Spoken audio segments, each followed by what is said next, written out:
শুরুতে আমরা এমন এক সময়কে দেখতে পাই যখন পৃথিবীতে পানির অনেক সংকট। পানি না থাকার কারণে পৃথিবীর যে অঞ্চলগুলো সবুজ শ্যামল ছিল সেগুলো এখন মরুভূমিতে পরিণত হয়েছে। অর্ধেকের চেয়েও বেশি মানুষ পানি শূন্যতার কারণে মারা গিয়েছে। বাকি অল্প কিছু মানুষ পৃথিবীর যে জায়গাগুলোতে এখনো পানি আছে, যেখানে মোটামুটি সব পাওয়া যায়, সেখানে গিয়ে থাকছে। কিন্তু সব সময় যেটা হয়, পৃথিবীতে ধনীদের উপর যত সমস্যাই আসুক না কেন, তাতে তাদের কিছু হয় না। ঠিক এমনই কিছু এখানেও হচ্ছে। বড় বড় প্রাইভেট কোম্পানিরা মাটির একদম গভীর থেকে পানি তোলার জন্য বিভিন্ন জায়গায় পাওয়ারফুল মেশিন বসিয়ে দিয়েছে, কারণ এখনো কোথাও কোথাও এমন জায়গা আছে যেখানে মাটি থেকে পানি উত্তোলন করা যায়। আর সেখান থেকে যতটুকু পানি বের হয় সেগুলোকে তারা শহরে সাপ্লাই করে দেয়, যেখানে ধনীরা বসবাস করে। কিন্তু বেচারা গরিবরা গ্রামে বসবাস করতে বাধ্য। তাদের মধ্যে হোমস নামের একটা পরিবার আছে, যেখানের মধ্যে একজন পিতা নেস্ট, মা ক্যাথরিন, বড় মেয়ে ম্যারি আর ছোট ছেলে জেরম অনেক কষ্ট করে এই পরিবার গ্রামে থেকে বসবাস করছে। নেস্টের অনেক বড় একটা জমি আছে, যেখানে তার পিতা চাষবাস করত। কিন্তু পানির অভাবের কারণে নেস্ট জমিটিতে কৃষিকাজ করতে পারছিল না। সে সরকারের সাথে কথা বলেছে যে আমার জমি এখনো উর্বর আছে, অর্থাৎ এখানে পানি দিলে ফসল ফলানো সম্ভব। তবে কারো থেকে নেস্টের কথাই বিশ্বাস হয় না। তাই নেস্ট নিজেই জমি খনন করতে থাকে, এই আশায় যে এখান থেকে ভাগ্যক্রমে কোনো পানি বের হলে সে আবার চাষবাস করতে পারবে এবং সেই ফসলগুলো বিক্রি করে পানির অভাবকে নিজের পরিবারের জন্য পূরণ করতে পারবে। একদিন নেস্টের জমিতে, যেখানে সে পানি বের করার জন্য মেশিন লাগিয়েছিল, সেখানে দুজন চোর চলে আসে, যারা সেই মেশিনটাকে চুরি করতে এসেছে। নেস্ট এটা জানতে পেরে সে দ্রুত তার গান নিয়ে সেখানে পৌঁছায়। আর চোররা যখনই জানতে পারে নেস্ট এখানে এসে গিয়েছে, তখন তারা বাহানা করে যে আমরা তো অনেক দূর থেকে এসেছি, আমাদের একটু পানি দিলে অনেক উপকৃত হতাম। এটা বলেই সে চোর তার কাছে থাকা গান বের করে যেন সে নেস্টকে গুলি করতে পারে। কিন্তু নেস্ট এমন চোরদের সাথে প্রতিদিন মোকাবেলা করত, তাই সে দ্রুত চোরটি শুট করার আগেই তাকে গুলি করে মেরে ফেলে। নেস্ট তার মেশিন চেক করতে আসে, তখন বেচারা জানতে পারে এখান থেকে যে অল্প পানি বের হতো সেগুলো এখন শেষ হয়ে গিয়েছে। তার মানে এখন তাকে দূরের কোনো একটি জায়গায় গর্ত করে মেশিন লাগাতে হবে যেন সেখান থেকে পানি বের করা যায়। নেস্ট জেরোমের সাথে ওয়াটারম্যানের কাছে আসে। আসলে ওয়াটারম্যান এমন লোকদের গ্রুপ যারা প্রাইভেট কোম্পানির জন্য কাজ করে, যেমন বড় বড় মেশিন লাগিয়ে পানি উত্তোলন করা, যেগুলোকে তারা শহরে সাপ্লাই করে দেয়। নেস্ট এদেরকে মদ বা খাবার পানি ডেলিভার করার কাজ করে।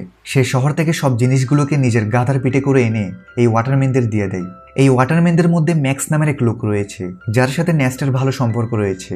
নেস্ট ম্যাক্সকে বলে, দেখো ভাই, তুমি এখানে বড় বড় মেশিন লাগিয়েছো, এখান থেকে কিছুটা দূরে আমার জমি রয়েছে যেখানে কিছুটা পানি বের হতো, কিন্তু তোমার এখানে বড় মেশিন বসানোর ফলে যে অল্প পানিগুলো আমার জমি পেত সেগুলো এখন বন্ধ হয়ে গিয়েছে। তুমি কি তোমার এই মেশিনের লাইন অন্য জায়গায় নিতে পারবে? ম্যাক্স বলে, এটা তো আমার কাজ না, তুমি কথা বলতে চাইলে আমাদের বসের সাথে বলতে পারো। নেস্ট জানতো বস তো তার কথা শুনবে না, তাই সে মন খারাপ করে জেরোমের সাথে ঘরে ফিরতে থাকে। কিন্তু কারো ভাগ্য যখন খারাপ হয়, তখন তার সাথে খারাপ কিছু হতে সময় লাগে না। এমনই নেস্টের সাথে হয়। আসার সময় তার গাধার পা একটা পাথরের সাথে বাড়ি খাওয়ার কারণে গাধাটি নিচে পড়ে যায়, যার কারণে তার একটি পা ভেঙে যায়। বেচারা গাধা পিপাসার কারণে এমনিতেও কষ্ট পাচ্ছে, আর এখন তো একটা পাও ভেঙে গেছে। তাই তার কষ্ট কমানোর জন্য নেস্ট তাকে সেখানেই মেরে ফেলে। নেস্টেরও কোনো উপায় ছিল না। এরপর সে একটি নিলাম ঘরে আসে, যেখানে পুরনো রোবটকে রিপেয়ার করে বিক্রি করা হয়। নেস্টও এমন একটা রোবটকে কিনতে এসেছিল যেন সে সামনে থেকে ডেলিভারির কাজগুলো করতে পারে। এখানে নিলামের মধ্যে ফ্ল্যাম নামের এক ছেলে রোবটের জন্য বিট করতে আসে, কিন্তু শেষ পর্যন্ত নেস্ট সেই রোবটটা পেয়ে যায়, যেটাতে নেস্ট আর জেরোম অনেক খুশি ছিল যে যাক, কোনো কাজের একটা জিনিস হাতে এসেছে। এরপর তারা হসপিটালে আসে, যেখানে ক্যাথরিন থাকে, যে কিনা কিছু সময় আগে একটা দুর্ঘটনার শিকার হয়েছিল, যার কারণে সে হাঁটতে পারছিল না। তাই হসপিটালে ওয়্যারের সাহায্যে ক্যাথরিনকে রাখা হয়েছে। ওয়্যার মানে যেগুলো ক্যাথরিনকে হাঁটতে সাহায্য করে। এখন যেহেতু নেস্টের কাছে এত টাকা নেই যে সে ওয়্যার টেকনোলজি ঘরে নিয়ে আসে, তাই সে এবং তার পরিবারের সবাই ক্যাথরিনকে হসপিটালে দেখতে আসে। এখন হসপিটাল থেকে বের হয়ে নেস্টের সাথে দেখা হয় রবি নামের এক ছেলের, যে নেস্টের ভালো বন্ধু ছিল। রবির থাকার কোনো ঘর ছিল না, সাথে সে মানসিকভাবে দুর্বল। তাই নেস্ট তার কাছে যেটুকু পানি ছিল সে রবি আর তার পরিবারকে সেগুলো দিয়ে দেয়, কারণ যদিও তার কাছে পানির অনেক অভাব, কিন্তু তার মন অনেক বড় ছিল। এখন নেস্ট সেখান থেকে যখনই ঘরে ফিরে আসে, তখন তার কাছে ফ্ল্যাম পৌঁছায় আর বলে, তোমার রোবটটা আমাকে একটু দাও, আমার কিছু গুরুত্বপূর্ণ কাজ আছে। তবে নেস্ট জানতো ফ্ল্যাম একটা বদমাশ ছেলে, সে রোবট ফিরিয়ে দেওয়ার সময় অনেক নাটক করবে। তাই নেস্ট রোবট দিতে সাফ মানা করে দেয়। সাথে এখানে বলে দিই ফ্ল্যামের সাথে নেস্টের মেয়ে ম্যারির চক্কর চলছে। নেস্ট অনেকবার ম্যারিকে বোঝায় যে সে যেন ফ্ল্যাম থেকে দূরে থাকে, সে ভালো ছেলে না। কিন্তু ম্যারি জীবনে কোনো ছেঁকা না খাওয়ার কারণে সে নেস্টের কথায় রাজি হয় না, বরং সে ফ্ল্যামের কারণে তার পিতাকে ঘৃণা করে। এখন মা বাবার কথা না শোনার কারণে ম্যারির সাথে খারাপ কিছু ঘটতে চলেছে কিনা তা আমরা সামনে জানতে পারবো। এর পরের দিন নেস্ট আরেকটি জায়গায় গর্ত খুঁড়ছিল যেন সে সেখান থেকে পানি পায়, কিন্তু বড় মেশিনের পাইপলাইনের কারণে আশেপাশের সব এলাকা শুকিয়ে রয়েছে। তাই নেস্ট এখানেও নিরাশ হয়। নেস্ট গর্ত খোঁড়ার সময় সে জেরোমের সাথে কথা বলছিল। সে বলে, আমি যখন শহরে গিয়েছিলাম তখন সেখানে আমি একটা মেয়েকে দেখেছিলাম যার চুল তো ছোট কিন্তু দেখতে খুব সুন্দর। এখন তুমি বড় হয়ে গিয়েছো, তুমি বলে তার সাথে তোমার ফিক্স করিয়ে দিই। না জানি এমন অবস্থায় আমরা আর কতদিন বেঁচে থাকতে পারবো, তাই আমাদের কাছে যত সময় আছে সেগুলোকে আমাদের ভালোভাবে কাটানো উচিত। আর এইভাবে নেস্ট আর তার ছেলে কথাবার্তি বলে ভালো সময় কাটায়। এরপর নেস্ট যখনই ঘরে আসে তখন ম্যারি বলে, আমার টাকা চাই বাবা, আমি ফ্লেমের সাথে যাচ্ছি, আমার এখানে দম বন্ধ হয়ে যাচ্ছে। নেস্ট বলে, দম বন্ধ হয়ে যাচ্ছে মানে? আমি ছোটকাল থেকে তোমাকে লালন পালন করেছি, তোমাকে সব দেওয়ার চেষ্টা করেছি, তবুও তুমি এমন কথা বলছো। কিন্তু ম্যারি তো উপর থেকে জবাব দেয়। সে বলে, আমার এখানে বাস করছি না, বরং সার্ভাইভ করছি, আমি এমন জীবন চাই না। নেস্টের লাখ বোঝানোর পরও যখন ম্যারি মানে না, তখন নেস্ট ম্যারিকে একটা রুমে বন্ধ করে জানালাতে প্যারেক মেরে দেয় যেন সে ফ্লেমের সাথে দেখা করতে না পারে। যার পরে নেস্ট যখনই সাপ্লাই দেওয়ার জন্য শহরে যাচ্ছিল তখনই সে জানতে পারে তাদের গ্যারেজ থেকে রোবট গায়েব। এটা দেখে তার অবস্থা খারাপ হয়ে যায়, সে টেনশন করতে থাকে। সে বুঝতে পারে এই কাজটা ফ্লেম ছাড়া আর কেউ করতে পারে না, তাই সে সেখান থেকে দ্রুত ওয়াটারম্যানের কাছে আসে যেন তাদের জিজ্ঞাসা করতে পারে যে ফ্লেম এখানে এসেছে কিনা। কিন্তু সে সেখানে আসতেই ম্যাক্স আর বাকি ওয়াটারম্যানরা মিলে তার উপর আক্রমণ করে দেয় আর সবাই মিলে তাকে মারধর করতে থাকে। তাদের কথা অনুযায়ী তুমি আমাদের সাপ্লাই চুরি করেছো, যেটা আমাদের কষ্ট অর্জিত ছিল, সেটা হয়তো তুমি অন্য কোথাও বিক্রি করে দিয়েছো। নেস্ট বলে, আর এটা কি বলছো তুমি? আমি তো নিজে জিজ্ঞেস করতে এসেছি যে ফ্লেম আমার রোবট এখানে নিয়ে এসেছে কিনা, কিন্তু উল্টো তোমরা আমাকেই মারছো। নেস্ট বুঝতে পারে অবশ্যই ফ্লেম নেস্টের বদলে সাপ্লাই নিয়ে নিয়েছে আর সেটা ওয়াটারম্যানদের দেওয়ার বদলে চুরি করে অন্য কোথাও নিয়ে গিয়েছে। তাই নেস্ট যেমনি করে ওয়াটারম্যানদের থেকে নিজেকে ছাড়িয়ে ফ্লেমকে খুঁজতে থাকে।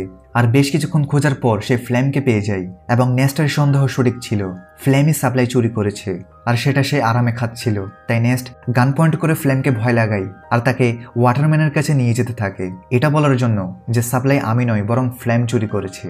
কিন্তু হাঁটতে হাঁটতে তারা অনেক ক্লান্ত হয়ে যায়, বিশেষ করে নেস্ট, সাথে তার পানীয় শেষ হয়ে গিয়েছে। তাই ফ্লেম তাকে লোভ দেখায় যে আমি সাপ্লাই থেকে কিছু মদ খেয়ে ফেলেছিলাম, এখন অল্প কিছু মদ বাকি আছে, বলো তো আমরা সেগুলোকে অর্ধেক করে খেয়ে ফেলি। ওয়াটারম্যানের সর্বোচ্চ হয়তো আমাদের মারবে, কিন্তু যদি আমরা এখানে কিছু পান না করি তাহলে আমরা অবশ্যই মারা যাব। এটাতে নেস্ট রাজি হয়, কিন্তু যখনই সে ফ্লেমকে রশি থেকে মুক্ত করে তখন ফ্লেম তাকেই হামলা করে বসে। বেচারা নেস্ট আগে থেকে অনেক তৃষ্ণার্ত ছিল আর এখন মার খাওয়ার কারণে তার অনেক রক্তক্ষরণ হতে থাকে। এরপরে ফ্লেম জোর করে সব মদগুলোকে নেস্টের মুখে ঢেলে দেয় যেন ওয়াটারম্যান যখন তাকে দেখবে তখন তাদের বিশ্বাস হয়ে যায় যে নেস্টই সাপ্লাই চুরি করেছে আর সেই তাদের মদ খেয়ে ফেলেছে। এছাড়াও ফ্লেম নেস্টকে মেরে মেরে রোবটের সাথেই বেঁধে দেয় যেন সবাই বুঝতে পারে রোবট আউট অফ কন্ট্রোল হয়ে নেস্টকে আক্রমণ করেছে, যার ফলে তার মৃত্যু হয়ে যায়। আর এটাই হয়, বেচারা নেস্ট মারা যায় আর সবার থেকে লাগছিল রোবটই নেস্টের প্রাণ নিয়েছে। এরপর দেখা যায় জেরোম তার পিতাকে হারানোর পর মন খারাপ করে বসে থাকে। সেই সব রাগ রোবটের উপর ঢেলে সেটাকে ভাঙার চেষ্টা করে, কারণ সে বিশ্বাস করছে রোবটই তার পিতার প্রাণ নিয়েছে। তখন ফ্লেম জেরোমকে এসে বলে, রোবট ভেঙে কি লাভ, এটা সামনে গিয়ে আমাদেরই কাজে আসবে, তাই এটাকে ভাঙিও না, চিন্তা করো না, আমি আছি তো, আমি তোমার পরিবারকে সামলাবো, তোমার ও ম্যারির ভালো খেয়াল রাখবো। এরপর দেখা যায় ফ্লেম ম্যাক্সের কাছে আসে আর বলে, আমি একটা পাইপের লাইন চাই যেন এটার সাহায্যে আমি নেস্টের জমিতে চাষ করতে পারি। সে ম্যাক্সকে একটা ছুরি দেখিয়ে বলে, এই ছুরিটার কথা মনে আছে তো, সেদিন যখন তোমরা সাপ্লাইয়ের জন্য নেস্টের উপর হামলা করেছিলে তখন নেস্ট তোমার থেকে এই ছুরিটা নিয়ে ফেলেছিল আর আমি এই ছুরিটা তার বডির পাশে পেয়েছি যেখানে তোমার নামটাও লেখা আছে, সাথে সবাই জানে তোমার এবং তার সাথে লড়াই হয়েছিল। তাহলে আমি ভাবছিলাম কি আমি সবাইকে এটা বলে দিই যে লড়াইয়ের সময় ম্যাক্স যখন নেস্টকে মারতে পারেনি তখন সে পরে সুযোগ পেয়ে নেস্টকে মেরে দেয় আর দোষ দিয়ে দেয় রোবটের উপর। এটা শুনে ম্যাক্স ভয় পেয়ে যায় আর ফ্ল্যামের কথায় রাজি হয়ে কোম্পানি থেকে লুকিয়ে একটা সিক্রেট পাইপলাইন নেস্টের জমিতে দিয়ে দেয়, যার ফলে সেই জমিটি পানি পেতে শুরু করে। সবাই অনেক খুশি ছিল যে এখানে আবার চাষ হচ্ছে।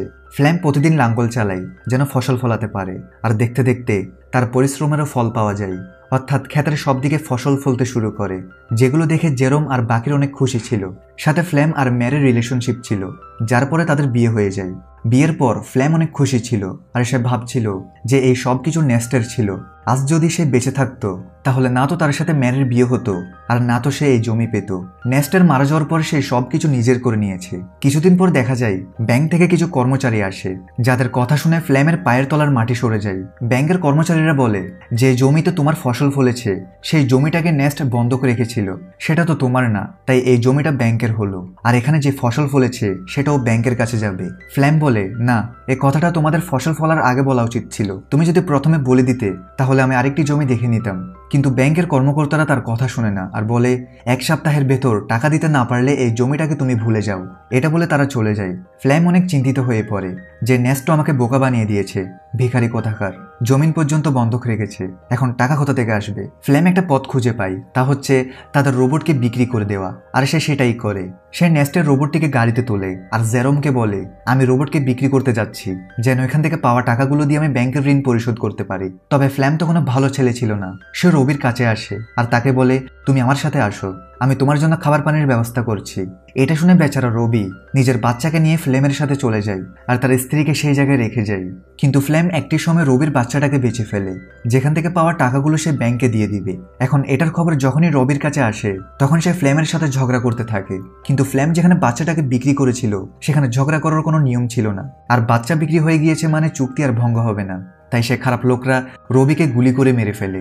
সাথে তারা ফ্ল্যামকেও গুলি করার চেষ্টা করে, কারণ তাদের তো এতক্ষণ মনে হয়েছিল ফ্ল্যাম রবির পারমিশন নিয়েই তার বাচ্চাকে বিক্রি করেছে। ফ্ল্যাম কোনো মতে দৌড়ে সেখান থেকে প্রাণ নিয়ে বেঁচে ফিরে। সাথে সে রোবটটাকে সেখানেই ফেলে আসে, কারণ তাকে জেরোমকে তো বলতে হবে যে টাকা বাচ্চাকে বেঁচে নয় বরং রোবটকে বেঁচে এসেছে। নেক্সট এমনিতে তো ম্যারিকে ফ্লেমের সাথে যেতে মানা করেনি। যাই হোক, এরপর দেখা যায় ব্যাংকের ঋণ পরিশোধ করার পর ফ্ল্যাম জমিটা আবার পেয়ে যায়। ওদিকে রোবটটি হেঁটে হেঁটে তার আসল মালিকের কাছে যেতে থাকে, কারণ যখন সে বদমাশরা ফ্ল্যামকে শুট করছিল তখন কিছুগুলি রোবটটি থেকেও লেগে যায়, যেটাতে রোবটের ডিফল্ট সেটিং অন হয়ে যায়। আর এই জন্যই সে তার অরিজিনাল অনারের কাছে যেতে থাকে, যে কিনা শহরে থাকে। অনারের নাম হচ্ছে ক্যালভিন। সে যখনই রোবটটিকে দেখে তখন সে অবাক হয়ে যায়, যেটি কার রোবট আবার ফিরে এসেছে। রোবটের গায়ে নেস্টের নাম লেখা ছিল, তাই ক্যালভিন রেডিওর সাহায্যে নেস্টের সাথে যোগাযোগ করার চেষ্টা করে, যেন সে এখানে এসে নিজের রোবটকে নিয়ে যায়।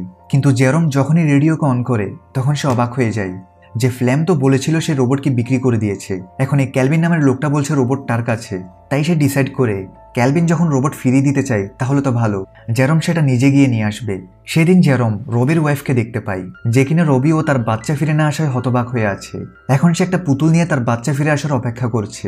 ফ্ল্যাম এসে তাকে সেখান থেকে নিয়ে যায়। এই জিনিসটা দেখে জেরোমের সন্দেহ হয় কিছু একটা তো হয়েছে, যেটা ফ্ল্যাম লুকাচ্ছে। যাই হোক, এর পরদিন সে শহরে যাওয়ার উদ্দেশ্যে বেরিয়ে পড়ে। তবে শহরের বর্ডারে তার বয়স 18 বছরের নিচে হওয়ার কারণে গার্ডরা তাকে শহরে যেতে দেয় না। তখনই সেখানে একটা মেয়ে আসে যার নাম আনা, যে কিনা এখানে গোপনে মানুষদের পাচার করার কাজ করছে। তাই সে জেরোমকে বলে, আমার সাথে চলো, আমি তোমাকে শহরে পাঠাতে পারবো, সেটাও কম টাকায়। জেরোম যখনই আনাকে দেখে তখন সে অবাক হয়ে যায়, কারণ আনা হুবহু সেই রকম যেমনটা নেস্ট তাকে সেই ছোট চুলওয়ালা মেয়েটির ব্যাপারে বলেছিল, অর্থাৎ এটাই সেই মেয়ে। জেরোম তাকে নেস্টের ব্যাপারে জিজ্ঞেস করে, কিন্তু আনা তো নেস্টকে চিনে না, তাই জেরোম আর কিছু বলে না। এরপর আনা জেরোমকে শহরের দিকে যাওয়া মালবাহী গাড়িতে লুকিয়ে বসিয়ে দেয়, যেটার সাহায্যে জেরোম অবশেষে শহরে পৌঁছে যায়। এখন শহরে আসার পর সে ক্যালভিনের সাথে দেখা করে, যে কিনা তাকে তার রোবট ফিরিয়ে দেয়। রোবটের গায়ে যে গুলিগুলো লেগেছিল সেটাও ক্যালভিন রিপেয়ার করে ফেলেছে, সাথে সে রোবটের সেটিং ঠিক করে দিয়েছে। কিন্তু জেরোম যখনই রোবটকে মন দিয়ে দেখে তখন সে জানতে পারে এটাতে ক্যামেরা আছে, যেটা লেজার লাইটের মতো ভিডিও রেকর্ড করে। ভিডিওগুলো তেমন পরিষ্কার তো না, কিন্তু এটুকু পরিষ্কার ছিল যে সেটাকে দেখা যায়। তখন সেই ভিডিওগুলোতে জেরোম তার পিতা নেস্টের সাথে কাটানো মুহূর্তগুলো দেখতে থাকে। এই ভিডিওগুলোতে সেই ভিডিওটাও ছিল যখন ফ্লেম নেস্টকে মেরেছিল, যার পরে সে রোবটের সাথে তাকে বেঁধে দেয়। এখন এগুলো দেখে জেরোম প্রচন্ড অবাক হয়ে যায়। সে সত্যিটা জানতে পেরেছে যে তার পিতা কোনো অ্যাক্সিডেন্টে মারা যায়নি। জেরোম রোবটটাকে ঘরে নিয়ে আসে, কিন্তু ঘরে আসতেই সে ফ্লেমকে এটা বলে না যে সে সত্যিটা জেনে গিয়েছে, কারণ ম্যারি যদি জানতে পারে এসব কিছু ফ্লেম করেছিল তাহলে সেগুলো সহ্য করতে পারবে না। এর উপরে সে প্রেগনেন্ট। তাই জেরোম একটা প্ল্যান করে আর ফ্লেমকে বলে, আমি শুনেছি রবি তোমাকে ডাকছে। এটা শুনে ফ্লেম টেনশন করে যে রবি তো মারা গিয়েছে, এখন এটা কোন রবি ডাকছে। তাই সে জেরোমকে বলে হতে পারে সেটা অন্য কেউ। এখন প্ল্যান ফেল হতে দেখে জেরোম একটা লেটার লিখে ফ্লেমকে পাঠায়, যেন এটা পরে ফ্লেম থেকে মনে হয় এটা রবি পাঠিয়েছে। ফ্ল্যাম দেখে রবি তাকে সেই জায়গাটায় আসতে বলছে যেখানে নেস্ট মারা গিয়েছে। ফ্ল্যাম বুঝতে পারে কিছু তো গন্ডগোল আছে, আমার থেকে সেখানে গিয়ে দেখতে হবে। তাই সে সেই জায়গাটাই যায় যেখানে সে নেস্টকে মেরেছিল। কিন্তু একটি সময় সে ভুলে গর্তে পড়ে যায়, যেখানে পড়ে যেতেই তার পা ভেঙে যায়। সে সাহায্য চাইতে থাকে, তখনই তার সামনে জেরোম আসে, যার হাতে ছিল একটি গান। তাকে এত আগে দেখে ফ্ল্যাম বুঝতে পারে জেরোম সবকিছু জেনে গিয়েছে, আর এই সব কিছু জেরোমের প্ল্যান ছিল। ফ্ল্যাম তাকে বলে, দেখো যা হয়েছে আমি তার জন্য দুঃখিত, কিন্তু দেখো আমি ম্যারি আর তোমার কত খেয়াল রেখেছি। যদি আমার কিছু হয়ে যায় তাহলে ম্যারি এগুলো সহ্য করতে পারবে না, তাই আমাকে যেতে দাও। কিন্তু জেরোম তার কথা শোনে না আর সোজা তাকে গুলি করে মেরে ফেলে। এরপর দেখা যায় সে রোবটটির মেমোরি রিসেট করে দেয়, যেন ম্যারি এই ব্যাপারে কোনোদিনও জানতে না পারে। সে চায় না ম্যারি সত্যিটা জানো। কিছুদিন চলে যাওয়ার পর যখন ফ্ল্যাম ঘরে আসে না, তখন ম্যারি অনেক টেনশন করতে থাকে। জেরোম বলে সে কখনো ভালো মানুষ ছিলই না, সে তোমাকে ছেড়ে চলে গিয়েছে। এটা শুনে ম্যারি অনেক দুঃখী হয় আর নিজের মন থেকে ফ্ল্যামের জন্য ভালোবাসা বের করে দেয়। এবং উল্টো তাকে ঘৃণা করা শুরু করে। জেরম খুব ঠান্ডা মাথায় তার বদলা নিয়েছে। এরপর থেকে জেরম আর মেরি ঘর চালানো শুরু করে। এখন তো তাদের কাছে জমিও আছে, যেটাতে চাষ হওয়া ফসল বিক্রি করে তারা তাদের মাকে ঘরে নিয়ে আসবে। আর এই মিক্স ফিলিং এর সাথে এই মুভি এখানেই শেষ হয়। ভিডিও ভালো লাগলে লাইক করে দাও, আর চ্যানেলকে সাবস্ক্রাইব করে না থাকলে সাবস্ক্রাইব করে বেল আইকন অল করে রেখো। দেখা হচ্ছে নতুন কোনো ভিডিওতে। সবাই ভালো থাকো, সুস্থ থাকো।